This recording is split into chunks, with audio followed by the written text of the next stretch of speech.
Hello viewers, নতুন আমের ভর্তা বানাইলাম। দেখেন,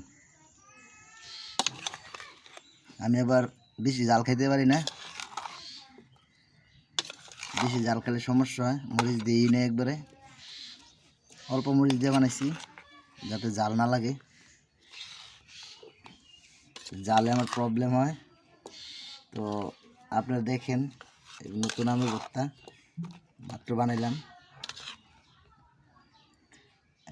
বালুজুরি মরিচ, সরি কি মরিচ কয়, যে বাড়ির মরিচ, যে দেশি মরিচটি, এগুলা দিছি 21টা, আর শুকনো মরিচ দিছি আপনার 23টা।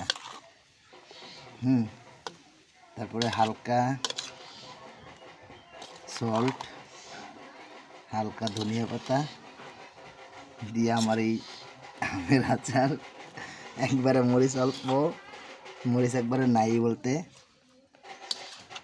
তো যারা যারা খাইবেন কমেন্টে বলবেন। সুমন, দেখা দাও না,